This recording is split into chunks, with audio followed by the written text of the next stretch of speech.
drugo nedeljo posvetimo pomembni temi, zelo različni tem smo letos se že lotevali. Mogoče se spomnite, prvi je bilo novo leto, bomo samo virtualno voščili, potem smo februarja odpirali razstavo Trojno gorje, povezano z 450-letnico kmečkih uporov. Potem smo marca odprli razstavo, Kamni govorijo, naše drage zunanje sodelavke Eveline Sušnik. Aprila smo bili v knjižnici. Vsak mesec je posvečen in povedal neko temo in res. Aprila smo se posvetili knjižnici, knjigi, klasičnemu večeru, našim donatorjem Robertom Šopetom in akademskim igralcem Stanetom Tomazinom. Maja se je delovali Leskova srca za Maj Dah Stevše, ker maj je tudi mesec, ko 20. maja obeležujemo Svetovni dan čebel, ki je zelo povezan z našo dediščino. No in v juniju pa posvečamo ta dan naši občini ustanoviteljici, občini Krško, in zato v bistvu imamo tukaj našo kustosinjo arheologijo Jano Kuhar, ki bo predstavila nova dogajanja povezana s tem izjemnim delom. Ne bom jaz veliko o tem govorila, prvič, ne vem, drugič pa predvsem zato, ker se res veselim, da nekako so se spet malo spostavila ta gibanja, da bi nekaj vseeno naredili iz tistega parka, ki je zdaj že arheološkega, predvsem pa da bi iz Nevedunoma, iz srtodeliščine, ki imamo na različnih koncih, tako in situ, se pravi tam, kot pa še kje drugje naredili več. Dobro vemo, da Nevedunom je bil pač veliko mesto, tako da bi te morali kar veliko območje opredeliti kot arheološki park, kar zagotovo ne bo mogoče, ampak veliko se preda še zloče narediti. In vsak korak je evidentno, da je tudi pomemben. Tako da hvala lepa, da ste si vzeli čas to nedeljo. Vemo pa še za naprej, 2. julija bomo imeli na Grajskem dvorišču koncert mladega posavskega benda, potopisci. Žan Bračun je neke vrste njihov vodja, študira v Celovcu, kitaro, tako da mi, kot veste, damo vsako leto tudi na voljo naše dvorišče za predvsem te naše mlade glasbenike, ki študirajo v tujini ali pa ki se tukaj gostujejo na različnih glasbenih področjih. Potem avgusta bo pa majčkano drugače, se bomo pa srečali 6. avgusta na Panovi domačiji. Začenjamo namreč s tem projektom, ki ga podpira LAS, se pravi lokalna akcijska skupina, Panovo domačije, nov projekt, ki smo ga dobili skupaj z občino Brežice, turističnim društvom Artiče, sadjarskim društvom Artiče in ZPTM Brežice. Smo pričeli z izvajanjem tega projekta, tako da tudi se bodo vrata Panove domačije mičkano bolj odprla. 6. avgusta pa tudi bomo imeli posebne aktivnosti tam skupaj vsi partnerji. 4.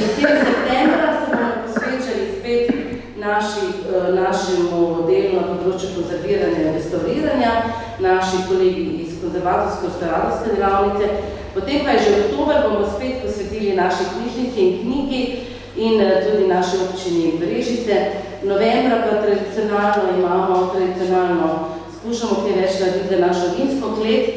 Trenutno smo tudi v pripravi projekta, povezanega s tem, upamo na sodelovanje oziroma uspešno prijavo na Interreg Slovenija-Hrvaška, bomo videli, to zdaj intenzivno delamo, da bi tudi v tem smislu kaj več poskrbeli še za ta del našega gradu. Tako da, ampak to zdaj ni pomemben je današnji dan, 4. junij, 7. junija praznuje občina Krško na dan, ko se je večina izgnanih prebivalcev tega območja vrnilo na svoje domove, tako nekako je ta datum določen, mi pa seveda tudi se pridružujemo, ne ravno s to temo, ampak ravno tako pomembno temo, ker je tudi seveda pretekla obdobje, sem imela polno podobnih zgodb, neenakih, sorodnih, ves čas so se ljudje prehajali, žal prevečkrat zaradi vojnih razmer, včasih pa tudi sami po sebi, pa zaradi veselja in možnosti potovanj. Mislim, da tudi ta muzej nekaj govori o tem. Tako je, ja. Sploh ne, nič se ne motite. Najlepša hvala za besedo, lep pozdrav vsem in hvala še enkrat vsem za udeležbo. Danes bom predstavljala rezultate preučevanj Nevijodunovskega mozaika, ki so se odvijali pretežno lani in so kljub temu, namreč da je mozaik bil odkrit že v sredini 60-ih let prejšnjega stoletja, smo nekako dognali, da ni o njem povedanega še vsega, tako da danes bom predstavljala ta del, ki je mogoče novejši. Torej, kaj je posebnost tega mozaika, je namreč ta, da s svojimi vzorci in z barvno shemo, ki jo vidimo tu, oponaša v bistvu različne pisane kamnine, ki so se v antiki uporabljale kot talne ali stenske obloge. Torej, v mozaični tehniki so upodobljeni različni kamni. In to bom poskušala postaviti v širši kontekst, predstaviti ta fenomen oponašanja torej teh pisanih marmorjev, kamnov in s tem hkrati pa tudi datirati mozaik, ki ima sicer relativno nezanesljive izkopovalne podatke.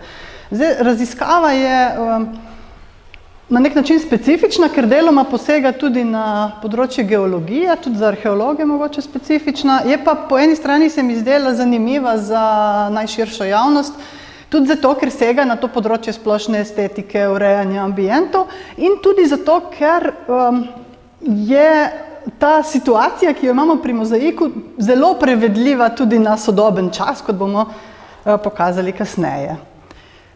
Torej, začeli bomo malo z osvežitvijo znanja našega o Nevijodunovu. Tu ga imam torej, Drnovo pri Krškem današnje, ga vidimo tule na zemljevidu. Gre za naselbino, ki so jo Rimljani ustanovili na dotlej še nenaseljenem območju sredi Krškega polja. Takrat so to ozemlje naseljevali Latobiki, ki so bili keltsko pleme, vključeni najverjetneje v neko zvezo plemen Tauriski. In naselbina je najprej nastala kot neka skupnost civitas pod vodstvom vojaških poveljnikov, potem okrog leta 70 pa je cesar Vespasijan podelil mestne pravice. In tu vidimo na zgornjem delu diapozitiva, imamo napisano tudi polno ime Nevijdunuma. Municipium pomeni status, da je imelo to mesto status, torej ta naselbina, da je imela status mesta.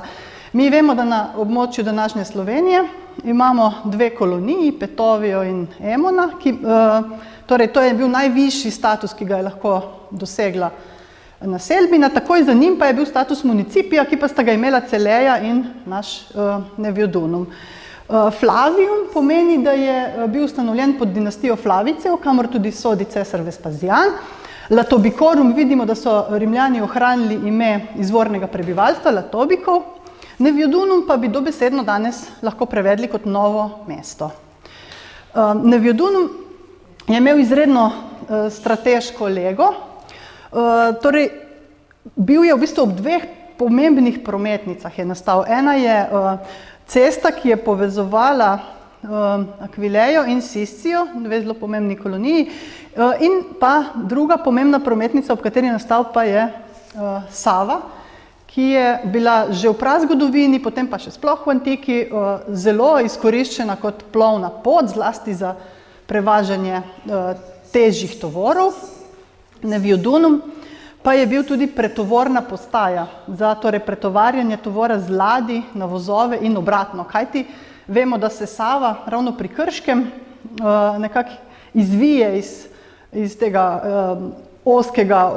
iz ozke struge, ki je omejena s hribovji in se začne po Krškem polju razlivati in tam je dejansko bil tudi njen tok počasnejši in je bila prevozna tudi z večjimi plovili, ni bilo več nevarnosti brzic in zato je bil Nevijdunum tudi pomembna pretovorna postaja.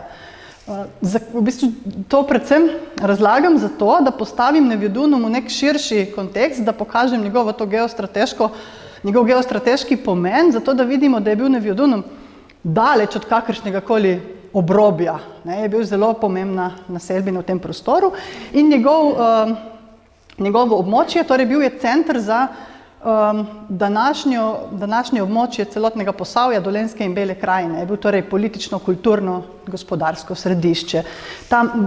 Mesto je bilo zelo živahno trgovsko mesto, tam so obratovale številne delavnice in ta promet seveda je potekal tako, kot piše Strabon, po Savi navzgor in navzdol. Plovne poti je najverjetneje ob Savi vzdrževala, se pravi vlečne poti ob Savi je najverjetneje vzdrževala rimska država. In Strabon seveda piše o tem, da so uvažali iz Sredozemlja vse to, kar nudi morje, torej te morske sadeže, vino, oljčno olje, v nasprotno smer pa sužnje, živino in kože, tako je v zgodovinskih dokumentih zapisano. In Nevidunum je bil tu nekje vmes. Tu vidimo mogoče en tak najznačilnejši, če bi morala zbrati en sam arheološki predmet, ki ga najboljše opiše, je hiša Stažara, ki so značilne in se pojavljajo izključno v tem območju jugovzhodne Slovenije, pa nekako še do Zagreba, in so najverjetneje dediščina Latobikov, oziroma jih povezujejo z Latobiki, uporabljale pa so se tam od 50 pred našim štetjem pa do sredine 3. stoletja našega štetja. Tule tudi vidimo en utrinek iz torej prezentirane stavbe s portikom na območju današnjega Nevidunuma. Mozaik je bil pa izkopan tule nekoliko višje. Tako, toliko o Nevidunumu. No, tu mogoče se še ustavimo za trenutek pri izkopavanjih. Izkopaval je v 60. letih dr. Peter Petru, takratni kustos Narodnega muzeja Slovenije. Posavski muzej Brežice takrat še ni imel kustosa, ki bi bil specializiran izključno za področje arheologije. Je pa del najdb z izkopavanj na Drnovem prišel v Posavski muzej, del pa v Narodni muzej, tako da si nekako to delimo in mozaik, o katerem bomo danes govorili, je pri nas. Tako da imam nekako v načrtu po koncu predavanja, kdor bo želel, si ga lahko gremo skupaj še pogledati. Torej, tu je na sliki del izkopavanj v nekdanji Strugi.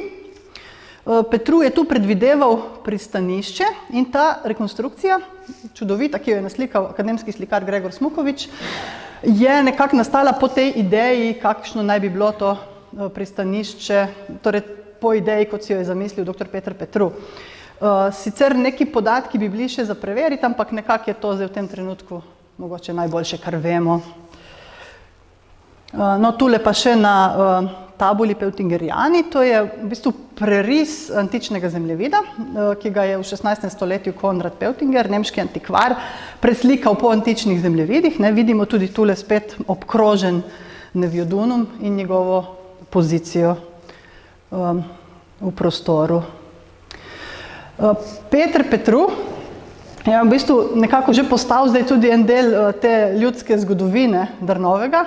Ljudje se namreč zelo radi spominjajo teh izkopavanj. On in njegova žena, arheologinja Sonja Petru, sta se zelo povezala z lokalnim prebivalstvom, tam so se stkala številna prijateljstva, veliko spominov, fotografij obstaja, torej očitno sta obvladala to, čemur danes rečemo arheologija za javnost, sta se znala povezati z ljudmi in nekako tudi ta uspeh raziskav je verjetno zaslužen tudi temu, da so ga domačini tako dobro sprejeli.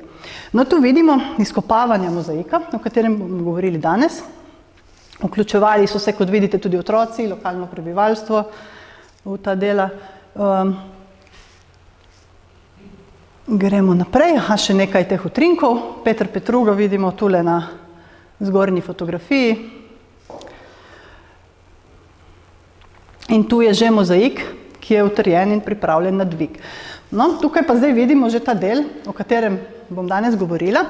To srednje dekorativno polje, ki je zapolnjeno s to imitacijo tlaka, ki so ga Rimljani imenovali opus sectile, ki ga sestavljajo te kvadratne plošče, ki upodabljajo pisane marmorje. Zdaj moramo opozoriti, da bom besedo marmori tu uporabljala za vse kamnine, ne samo za marmor, to je načeloma tudi praksa, tako tudi geologi se na tak način, da vas ne bo motilo, dejansko ne gre za marmor, bom povedala točno, za katere kamnine naj bi šlo, bomo pa to kot nek tehnični izraz, recimo, uporabljali to naprej.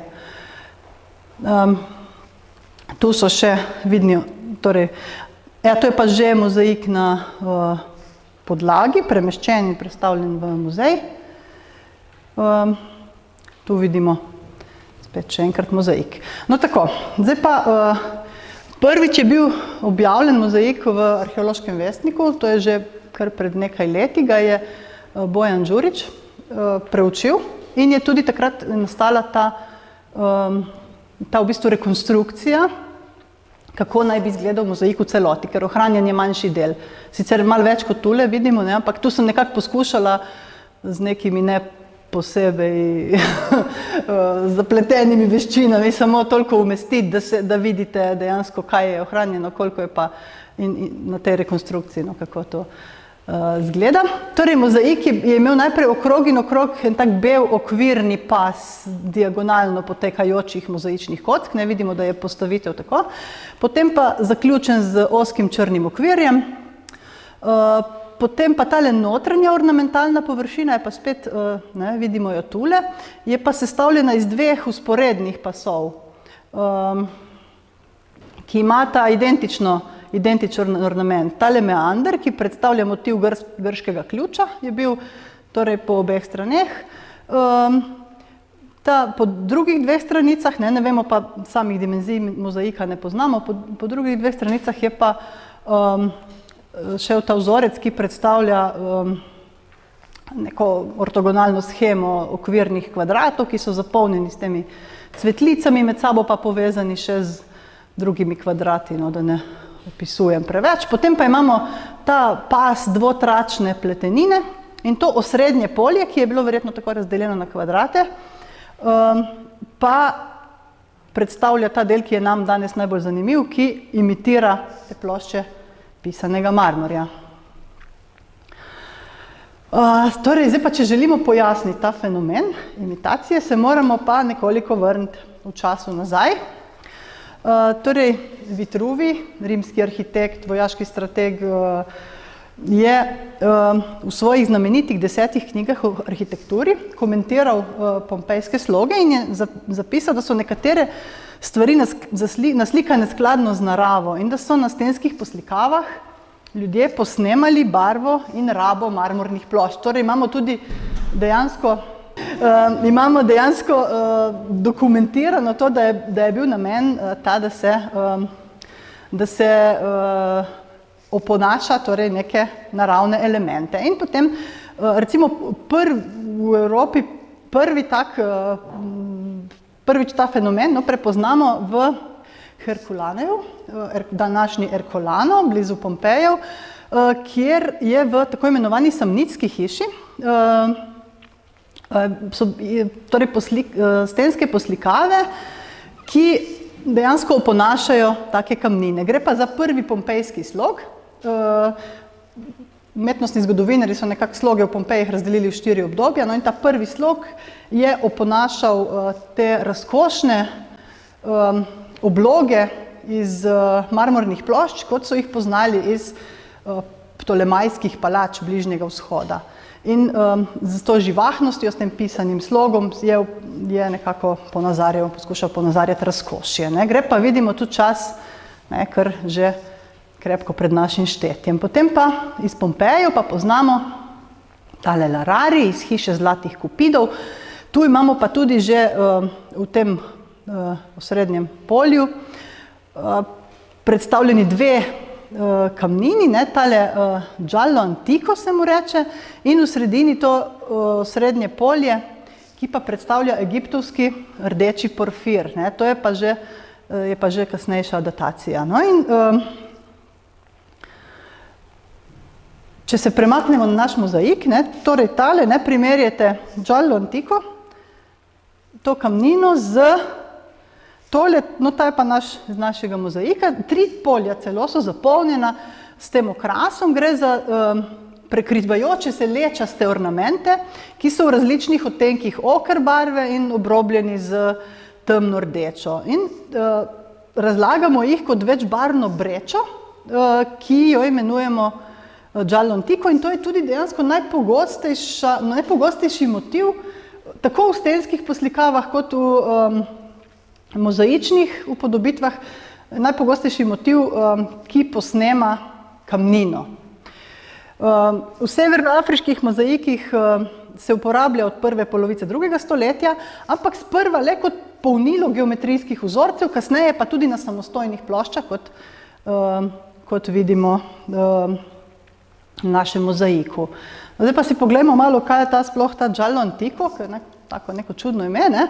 To je v bistvu kamnina, ki izhaja tle iz tega, tu imamo Tunizijo naslikan, torej na zemljevidu, in tule je kraj po imenu Kemtu, to je torej mesto, kjer imamo, tu je kamnolom iz Kemtuja in tu so kopali dejansko to kamnino, ki rečemo giallo antico, oziroma so jo imenovali tudi numidijski marmor, ki je postala izredno priljubljena v 2. stoletju. No, in tu vidimo tudi uporabo, konkretno Hadrianovi vili, 2. in 3. desetletje 2. stoletja našega štetja.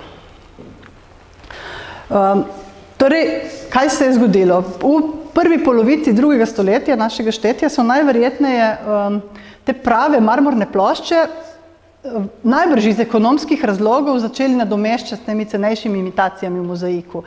In sprva so posnemali to kamnino iz Tunizije, giallo antico, kasneje pa so začeli upodabljati tudi druge kamnine in te vzorci niso več samo tako polnila geometrijskih vzorcev, kot vidimo tule iz Kirene v Libiji, v mozaiku, temveč so tudi kot samostojne, so jih upodabljali tudi že kot samostojne plošče. No, recimo, ta moda se je začela pa v Severni Afriki, v severnoafriških provincah, samo v Kireni poznamo 7 zgodnjih primerov takih tlakov. Seveda v Evropi v tistem trenutku še ni ne duha, ne sluha o teh vrstah upodobitev. No, tu imamo še 2 primera iz Tunizije. Spet vidimo polnilo znotraj geometrijskih vzorcev. In jasno ta barvna shema, ki je izredno podobna našemu marmorju. Potem imamo na Drnovskem mozaiku drugo ploščo, ki je oblikovno sicer precej podobna prejšnji. Vidimo ravno tako, gre za te lečaste ornamente, ampak drugačne barvne sheme. Vidimo, da so obrobljeni s črno in polnjeni z nekimi različnimi odtenki, rožnate, sive, celo zelenkaste. Ta kamnina je bila identificirana kot večbarvna breča, ki jo kopljejo v kraju Akrini v Grčiji in je dobila, raziskovalci so ji dodelili to ime della Vittoria, ki ne vem sicer odkod izvira, ampak to je dejansko neko tehnično ime za to vrsto kamnine. Kamnina, torej v svoji izvorni naravni obliki je videti tako, tu imamo pa kamnolom, ki je edini kamnolom, kjer jo kopljejo. Potem tretje polje, tretja barvna shema, tu vidimo med dvema tema vzorcema giallo antico, gre za skoraj enotno temno rdečo površino. Vidimo, rahla odstopanja so v barvni shemi. Seveda jasno prepoznamo kot eno mogoče najbolj priljubljenih kamnin, ki se je uporabljala v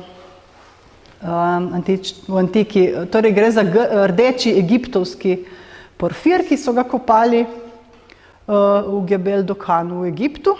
Torej, vsi smo slišali že za Hurgado, no to je približno 70 km zahodno od Hurgade v vzhodni puščavi, je ta kamnolom rdečega egiptovskega porfirja, ki mu pravijo tudi imperialni porfir, gre za vulkansko kamnino. Izkoriščati se je začelo ta kamnolom že v 1. stoletju, za časa Avgusta, pa je recimo skozi prvo polovico 1. stoletja se je intenzivno izrabljal ta kamnolom, potem pa mu je popularnost še v pozni antiki narasla v 4. stoletju. In potem še zadnja kamnina, ki je upodobljena, je pa zelenkasta, mogoče se na tem diapozitivu to ne vidi tako intenzivno, bomo pogledali v živo. Je pa prepredena z temi posameznimi elementi, ki se v razponu od svetle do temne zelene. Gre pa tudi za zelo priljubljen grški zeleni porfir, ki so mu Rimljani rekli lapus lacedemonius, ki ima te značilne fenokristale svetlejših odtenkov in ga vidimo na tej sliki. Prav tako gre za vulkansko kamnino. Tu je Krokea, Grčija, kjer ga izkopavajo, to je edina tudi lokacija, kjer je najden, so ga pa že v paleolitiku izkoriščali, poznajo neandertalska orodja, ki so bila izdelana iz tega kamna, tako da se te kamnolomi že zelo dolgo izrabljajo. Imenovali so ga tudi špartanski bazalt. No, torej, te talne obloge so nekako postajale, začele se v 2. stoletju, potem pa so v 3. stoletju postajale čedalje bolj priljubljene in nekako zenit, vrhunec je pa dosegla ta moda v 4. stoletju in nekako na prelomu iz 3. v 4. stoletje tudi začnejo na mozaikih upodabljati več različnih kamnin, ne pa samo kot polnilo geometrijskih vzorcev. In zdaj, zakaj so oni to počeli? Najverjetneje je, torej moramo se zavedati, da je prevoz, pridobivanje kamnin bilo seveda izredno drago. Mozaiki so pa nekako bili, recimo ena taka utečena praksa, bilo je veliko delavnic, kjer se je mozaike proizvajalo, vsa nekoliko razkošnejša bivališča so imela mozaike, torej nisi jih mogel privoščiti vsak, ampak ni bilo pa to seveda nič zelo posebnega za objekte, recimo meščanske stavbe in tudi razkošnejše objekte. Tako da najverjetneje je ta moda začela iz ekonomskih razlogov, ker je bilo seveda lažje upodobiti v mozaični tehniki. To potem kasneje je pa tudi postal to nek del splošne, širše sprejete estetike. Zanimivo je pa to, da se delal je pred nekaj 10-20 leti, je delal Dimitris Mekelidis popis vseh teh mozaikov z imitacijami pisanih marmorjev. On jih je naštel 42, našega ni med njimi, ker takrat še ni bil izgleda tako širše prepoznan in objavljen. Od teh 42 jih je 32 v Severni Afriki, 9 v Italiji, s tem, da večina spet Sicilija, Sardinija, ki so bile še zelo vezane na to severnoafriško tradicijo. In en primer naj bi bil zahodnih provinc iz Francije, mozaika, ki pa ni danes več ohranjen. Tako da vidimo, da dejansko izven Italije praktično ni nobenih primerov teh mozaikov.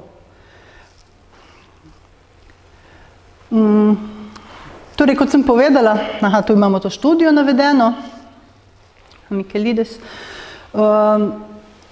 Izkopovalni podatki tega mozaika so nezanesljivi, gre za starejša izkopavanja, ki niso bila še stratigrafska oziroma po taki metodologiji izkopano, kot danes poznamo.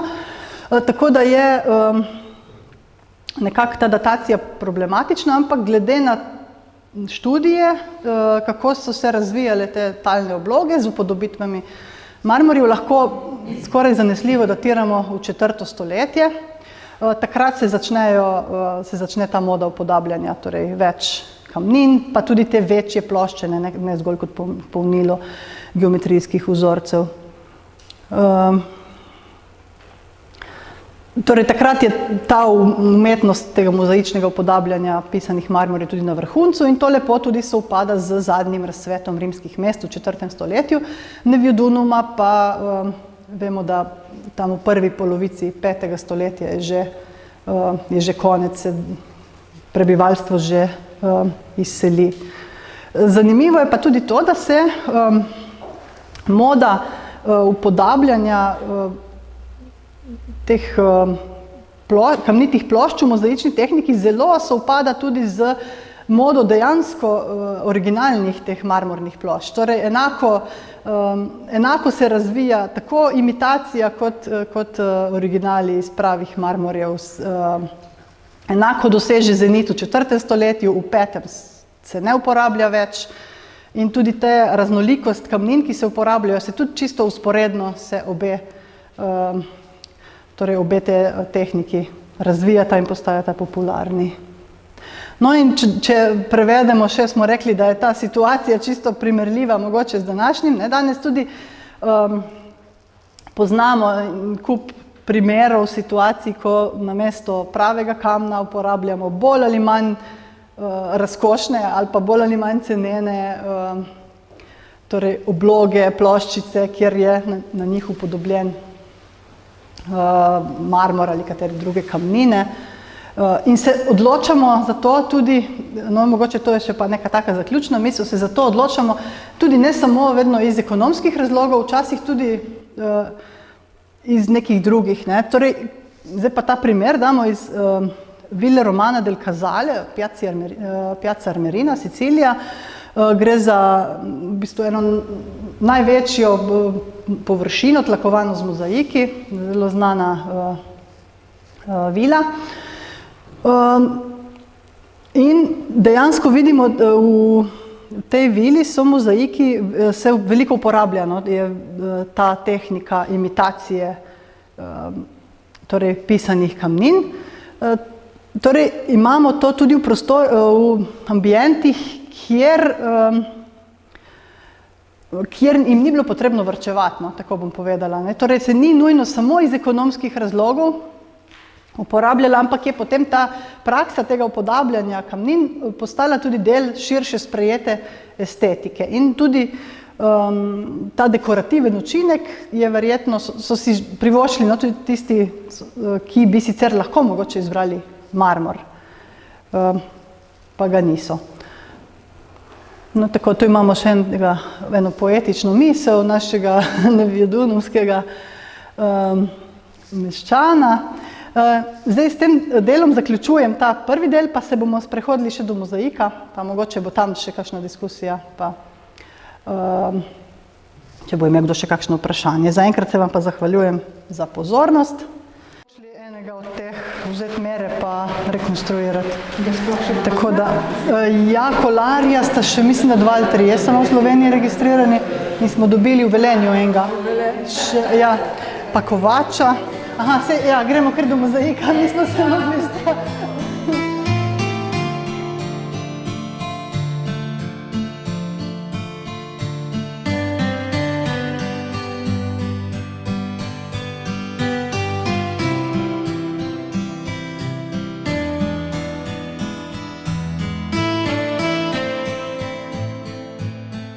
Ja, zdaj tako, mogoče sem beseda, evo, še to umestili smo, pa ga tako eno rekonstrukcijo ambienta rimskega meščanskega bivališča, vile, tako da si lahko, ker nekaj gradbenih elementov smo imeli ohranjenih in smo tu recimo želeli prikazati, kako so bila ta razkošnejša bivališča centralno in talno ogrevana. Tu vidimo prefurni, to je zunanje kurišče, v katerim se je zakurilo.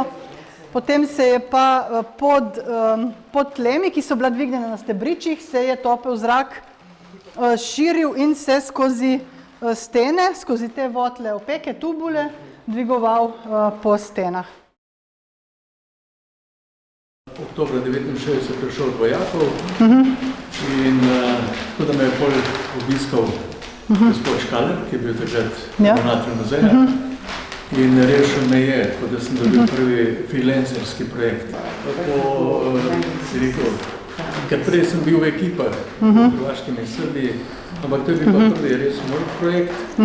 Žal, zgodilo se je to, da nisem dobil nobene dokumentacije v roke, o svojem izkopavanju, pa o legi, o sestavljanju. Tako da, če bi to takrat bil ta dva velika kosa bolj stikoma naredil. Je pa to prvi bil tudi poseg, jaz sem takrat dobil od Cibe Gajgi roke en prospekt, ker so Angleži že uporabljali tudi epoksidno smolo za zalivanje zadaj, recimo, da je bila malta vezana z epoksidno smolo. Dobro, nekaj je bilo skepse pri tudi kolegica moja, takrat sodelovala posneča Iva Cevkova, je imela pomisleke glede reverzibilnosti, ampak kot vidite, da zadeva špila, bomo rekli po domače, tudi danes. To bi rekel o tem, jaz sicer tega nisem predstavljal, zunaj je objavljeno v varstvu spomniku številka 16, Potem, ker v jeseni 72, septembra 72, ja, sem bil na prvem mednarodnem kongresu muzejke v Antigu, ampak tam sem predstavil seveda krstilnico emonsko, piscino in mozaike in pa dobro portikus zraven. Tako da tisto je bilo pa tam predstavljeno. Ne. Drugače pa tudi mene je to izredno zanimalo, ravno ta imitacija teh kamnin. Ne. Tako. Je to tako. Ja. Kasneje itak sem se srečal bolj s to zgodne krščansko zgodbo v Ljubljani, ne. Ampak ta je izredno lep, ker so tudi kocke manjše od centimetra, kvadratnega, in potem pa ta barvitost, očitno, da so s sabo transportirali vse te dragocene kamnine, ne? Že pripravljene kockice, dvomim, da so tukaj posebej morda to delali. To je domnevanje. Ja. Jaz celo razmišljam, če so v teh delavnicah si že celotna polja mogoče zložili, pa so jih potem na licu mesta, ampak nisem nikjer zasledila v literaturi. Ne vem, lahko bi bilo, ne, ker na koncu preciznost izvede dovoljuje tudi tako domnev, ne, da bi lahko delali te in prenašali in na kraju so me potem položili v nukleus, ne, v to zadnjo zmajzo, oziroma vezivo. Zanimivo, vsekakor moram reči, da še zmeraj čutim do njega posebno čustva. Ja, super, hvala, gospod Bogovčič.